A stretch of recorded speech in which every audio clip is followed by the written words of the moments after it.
Good morning, नमस्कार। प्रतिशतता के अनुप्रयोग एप्लीकेशन ऑफ परसेंटेज। ये कक्षा 8वीं के विद्यार्थियों के लिए है। यह अध्याय का नाम है प्रतिशतता के अनुप्रयोग। ये प्रश्न हम छत्तीसगढ़ पाठ्यपुस्तक निगम वहाँ किताब से मैंने लिया है और ये प्रश्न आपको आसानी से मिल जाएगा, आप ढूंढ सकते हैं। ये वीडियो हम छत्तीसगढ़ जारी कर रहे हैं। क्या प्रश्न है? एक दुकानदार ने 6 महीने की बिक्री के बाद 450 रुपये वेट के रूप में जमा किया।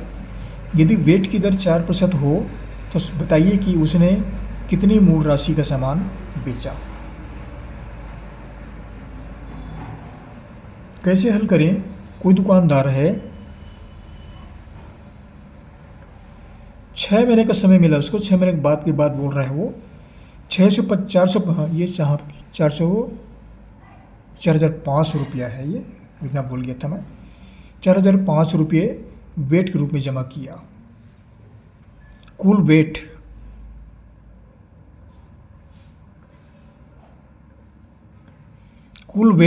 वेट को बोलते हैं वैल्यू एडेड टैक्स।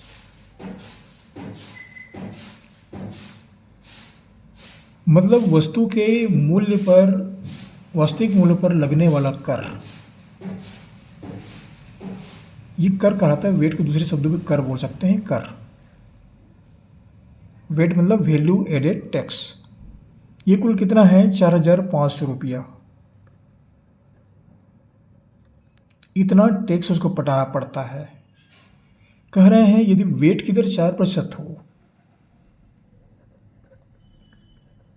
वेट की दर 4%, मतलब यदि वस्तु का मूल्य 100 रुपया है तो 4 रुपया अतिरिक्त उसको पैसा देना पड़ेगा। कहने मतलब क्या है? 100 रुपये की वस्तु को 104 रुपये में खरीदेगा वो। ये वेट की दर कहलाता है। 100 रुपये पर 4 रुपया टैक्स लगेगा। 4% हो तो बताइए कि उसने कितनी मूल राशि के सामान बेचा। मूल राशि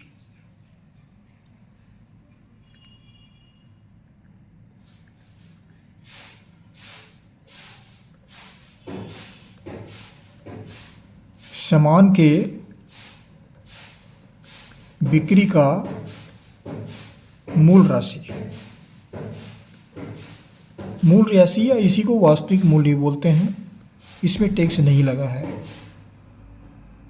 वास्तविक मूल्य कितना है ये निकालना है, ज्ञात करना है। अब यहाँ पर आते हैं हम 4% वार्षिक। तो कहने मतलब क्या है? इसको हम जबकि विधि जमाते हैं, एक ही नियम विधि का प्रयोग करते हैं। ये एक ही नियम विधि जो है बहुत काम की विधि है, बहुत काम आता है ये, इसलिए हम एक ही नियम विधि का प्रयोग कर रहे हैं यहाँ पर। ये इसको जबकि विधि बोलते हैं। जबकि 4 रुपया वेट लगता है या टैक्स लगता है,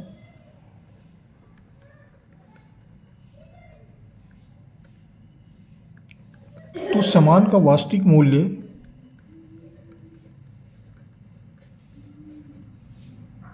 100 रुपया है। यदि तो 1 रुपया यदि वेट है तो वास्तविक मूल्य कितना होगा? ये 100 जो है ऊपर में आएगा अंश में, और 4 जो है नीचे में आएगा। यहाँ पर ध्यान रखिए, ये दायां भाग की राशि है और ये बायां भाग है। तो दायां भाग में जो राशि रहती है वो हमेशा ऊपर में आता है। ये इसको अंश में लिखेंगे, इसको हर में लिखेंगे। कहीं भी अगर एक ही के नियम का प्रयोग करते हैं तो 2 पक्ष होते हैं। यहाँ पर ये बायां और ये दायां। दायां हमेशा ऊपर में आता है अंश में, और ये हमेशा हर में आता है। इसलिए कुल वेट कितना लगा है? 4,500 रुपया। सामान पर कुल इतना वेट वह जमा करता है या टैक्स जमा करता है। तो वास्तविक मूल्य कितना हुआ? इस राशि को नीचे उतारते हैं। 100/4 गुणित 4,500 रुपया बटा 1। अब इसको कटा देंगे, ये बटा 1 लिख सकते हैं। इसको हम अंश और हर रूप में बना दिए हैं। 4 एकम 4, 4 दूनी 8 और बच गया 2, 4 पंचे 20। कुल कितना बचा? 25 गुणित 4,500 रुपया। या इसको हम पलट देते हैं थोड़ा सा, 4,500 गुणित 25 रुपया।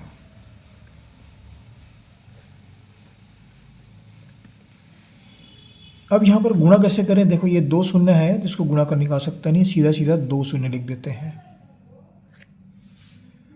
25 पंचे 125 का 5, हासिल आया 12, 25 चौक 100 और 12 112। 1,12,500 रुपया। ये क्या है? सामान का वास्तविक मूल्य। सामान का वास्तविक मूल्य कितना है? 1,12,500 रुपया। यहाँ पर गुणा करने के लिए बता रहा हूँ मैं, थोड़ा बच्चों को दिक्कत होती है समझने के लिए। अब 25 का पढ़ा याद नहीं है तो कैसे करें? इकाई और दहाई के रूप में गुणा करें, 5 से गुणा करें, फिर 2 से गुणा करें, 2 बार गुणा करना पड़ेगा तो आप आसानी से निकाल लेंगे। हमने 25 का पढ़ा प्रयोग किया तो इकाई दहाई से गुणा करके 5 और 2 का गुणा कीजिए इन सब से और ये राशि निकल आएगा। इस तरह से ऐसा कर सकते हैं। तो ये हमारे इस प्रश्न का उत्तर होता है कि वास्तविक का सामान का वास्तविक मूल्य कितना है।